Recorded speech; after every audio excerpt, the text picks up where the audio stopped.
Who are your favorite directors? Guillermo del Toro. Steven Spielberg. Damien Chazelle.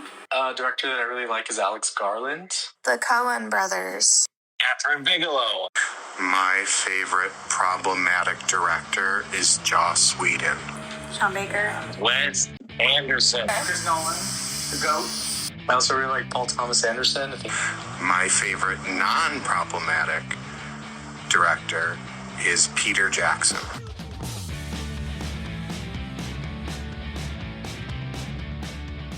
Welcome to the first episode of Directora, a podcast that aims to highlight the contributions of women and non-cishet people in movie history. We will talk about people whom history has either erased or diminished the contributions of, and why their work was and remains so important. We will also discuss how their sex and gender expression influenced and enhanced their work. Why women? Why not? As you heard from the clip at the beginning of this podcast, people can be hard-pressed to include a female director in their favorite director lists. I'm shocked anyone said one, to be honest. Shout out to the film fan who likes Catherine Bigelow, one of the few women to ever receive a Best Director nomination. As someone who recently went to film school, I would also hear Gerwig mentioned a lot, but I'm here to tell you that in my personal observations, that was it. I understand that some may bristle at the idea of highlighting female creators, and that we should all be in the same category.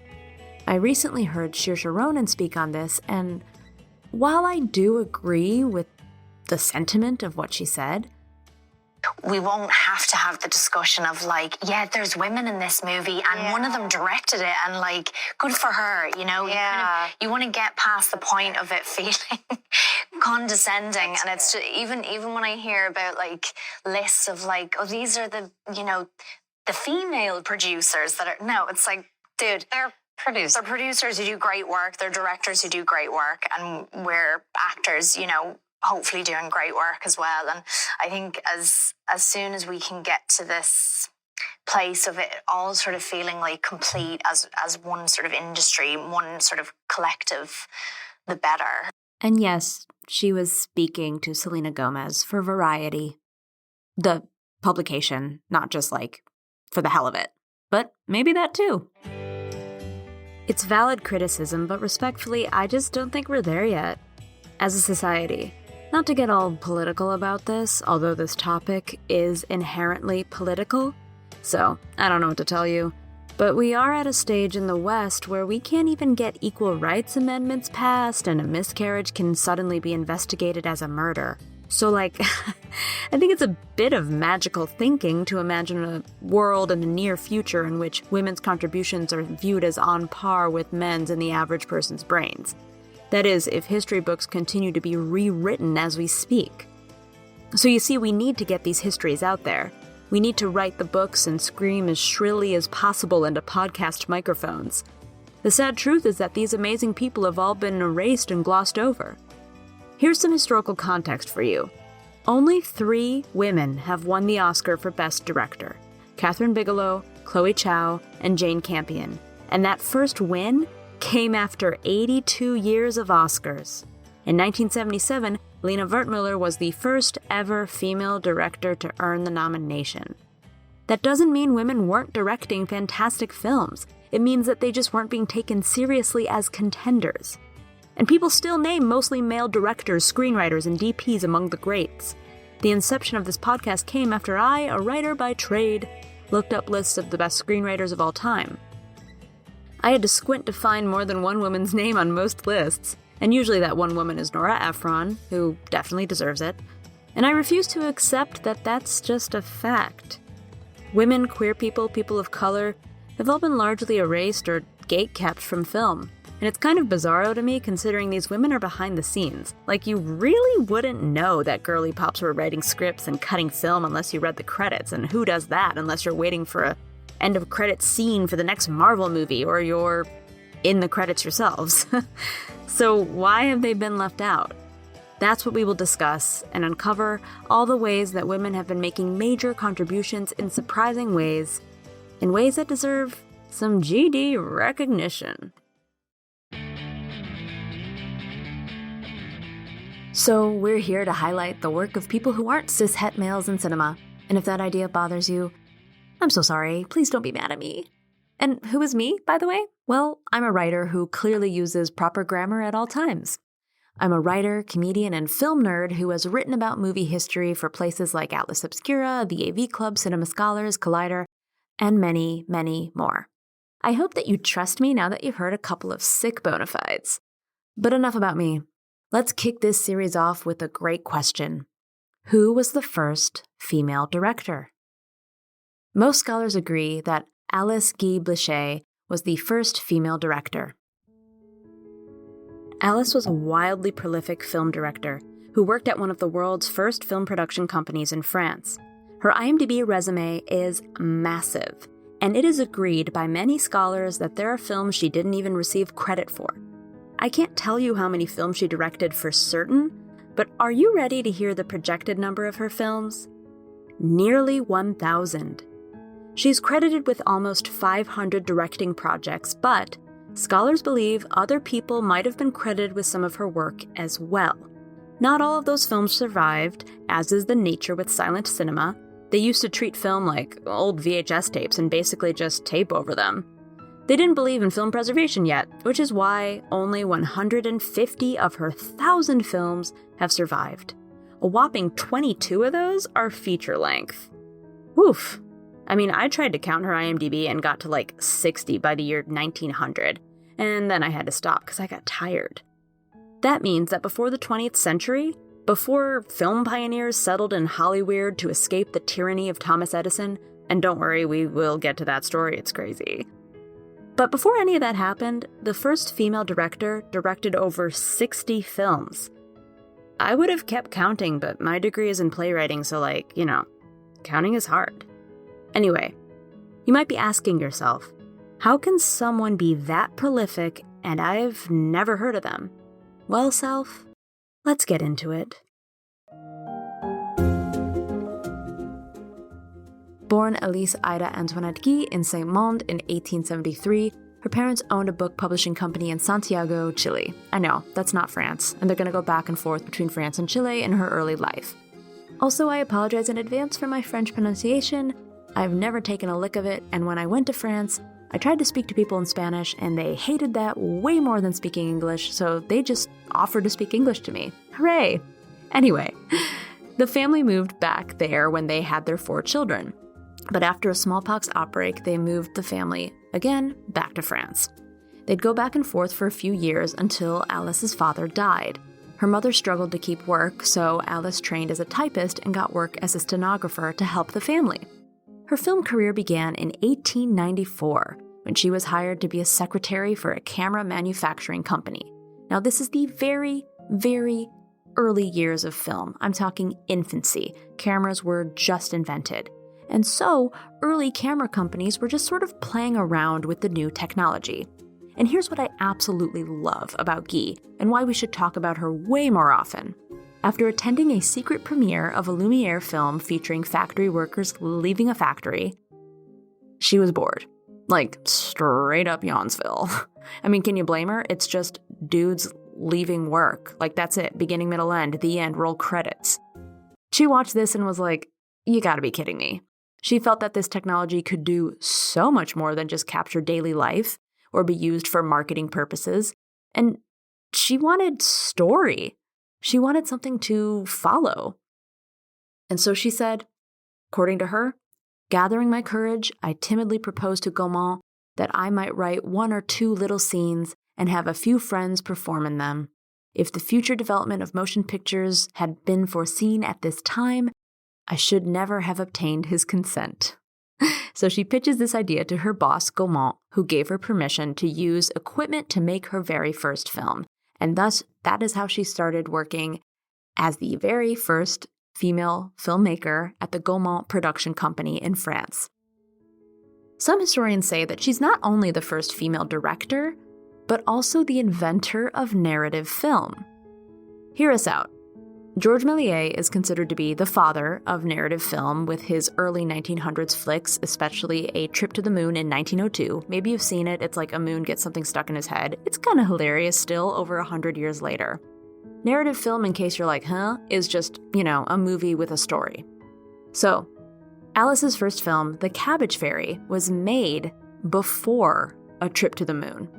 The exact year is unclear, but Alice wrote in her own records that she made it in 1896. So it is possible that she actually did direct the first narrative film years before the one that we attribute to that accolade. Regardless, Méliès and Alice were essentially working at the same thing at the same time and sort of in the same place. In the comedy biz, we call that parallel thinking, but it's sort of amazing to do parallel thinking about the invention of cinematic storytelling rather than a joke about dick sizes. Color me impressed. Her films were fairly unique for the time, which is wild considering there wasn't yet much to compare her movies to. She made several films that pushed themes of equality between the sexes in marriage. Marriages in her movies were portrayed as equal partnerships, likely mirroring the marriage that she was in at the same time. Her films also experimented with genre, and she got into horror and fantasy. She learned that audiences loved high stakes and grotesque images and stories, so she began to feature gruesome scenes, outlandish villains, women in peril, and supernatural elements. She adapted horror stories and myths, making her, also, the very first female director with an Edgar Allan Poe adaptation. She adapted The Pit and the Pendulum, and it was a huge success.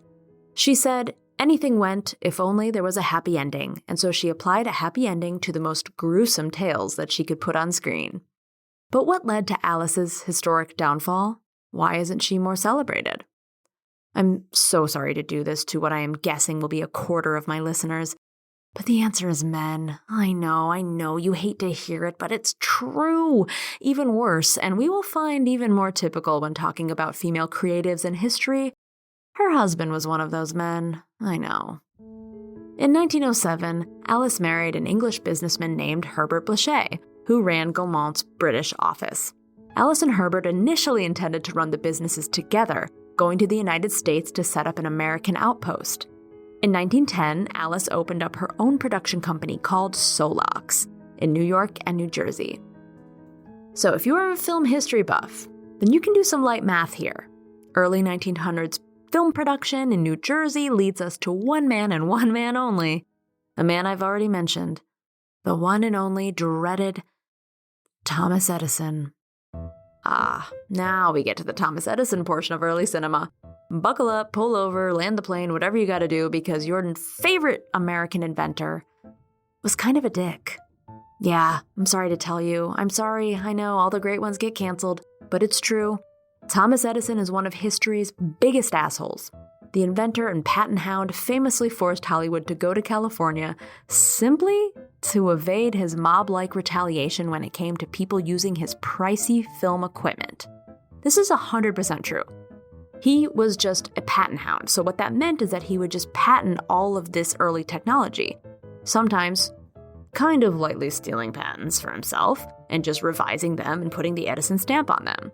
He patented so much equipment that it became impossible to make films without paying him hefty fees, and he would literally send goons. I'm talking early, proper 1900s New York City goons to shake down burgeoning filmmakers for cash. There are even legends of him bringing wild animals to set or showing up with a rifle in hand to intimidate filmmakers into paying him more exorbitant fees. It became so scary that people literally got on trains and moved across the country, where it became much harder to shake someone down for a few coins. You can't really send a lion on a train trek from New Jersey to Los Angeles to collect $50, but that would make a really good movie. Quick, let's write that down. I'm going to pause the podcast. Let's write a script. So Edison's mafia tactics essentially gave birth to Hollywood. The more you know. There used to be major film studios all over the country. New Jersey and New York were big film hubs, as were Chicago, Cleveland, and Kansas City. Cities with strong mob connections in the early 20th century. Hey, I can say that. I'm from Chicago. You guys can trust me, okay? That means that Edison could at least phone a guy who knows a guy in one of those cities to also complete his shakedowns. Although he reserved the worst tactics for his local filmmakers in New York and New Jersey. Imagine being such an insufferable prick that you force an industry to move to an opposite coast. We have that to thank for Hollywood. It should come as no surprise that Edison tinkered with Solax, and his meddling and financial demands on the company eventually forced Alice and Herbert to shut it down in 1919. Alice Guy's husband found respect in America after the shutdown of Solax. He secured steady work directing feature films for some Hollywood studios in the 20s. But American studios were not friendly to Alice Guy, who had a much larger resume than her husband. Alice learned early on that America did not take women as seriously as her native France appeared to. She struggled to get work, but her husband was on Easy Street in the burgeoning American film industry. Sadly, her husband did not stick up for her or try to get her work with his new connections, not that we know of anyway. Instead, he adopted the patriarchal American way of life and let her fend for herself while the men went to work. Early Hollywood did employ women, but women were mostly editors. The reason for that is, and this is not a joke, their hands were small, so that meant that they were adept at physically cutting the film. Thus, editing was seen as women's work in early Hollywood days. It's either that or taking care of kids, I guess. So, why not? Grab some scissors, cut some film. There were some female producers and directors in early Hollywood, whom we will get to because, that's what this podcast is. But those early female power players tended to also be actresses. In fact, many of them were actresses who started their own production companies and produced and directed in order to maintain control of their work. Alice, she wasn't a leading lady. She was a proud filmmaker, but Hollywood didn't care. So she sold her film studio and divorced her husband in 1922, returning to France afterward. Heartbroken, she never directed another film again. What happened to the world's first female director after that? Not much that we know of. She became a footnote in cinema scholars' work for years, often being referred to as something of an anomaly or a novelty act, as if to say, "Aw, how cute! The little lady women want to pick up a camera. Simply adorable." From what we can tell through interviews, the press, and her own autobiography, it seems like she spent the rest of her life correcting the record on her filmography. Honestly, thank God she did, because that's how we know so much about her. But also, that's gotta suck. I mean, think about it. You practically invented film as we know it, and you get treated like the on-set secretary because of your sex? So you have to get all up in people's faces about it, writing them letters and correcting academic papers until the day you die, which probably made people go, ugh, what a bitch.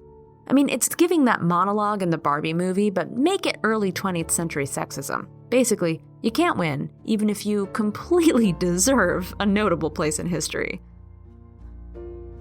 In the 1960s, the elderly Alice Guy returned to the United States to live with her daughter Simone, and passed away in 1968 in a nursing home in New Jersey, where she's laid to rest. She didn't even have an obituary.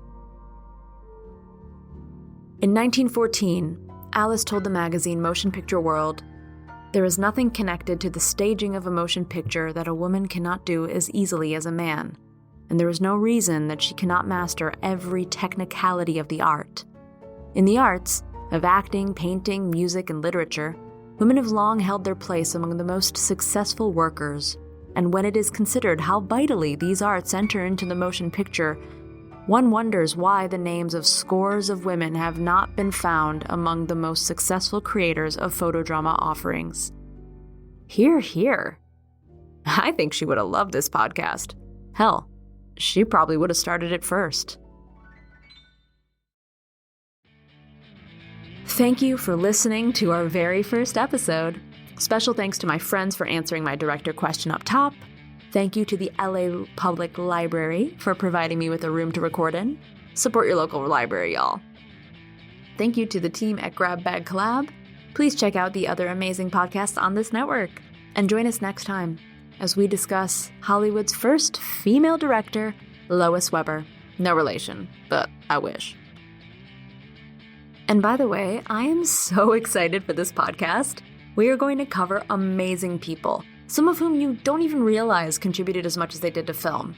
We're going to cover powerful female producers, directors, writers, the first Black female directors, early queer cinema, women in horror, female-directed nudity and violence.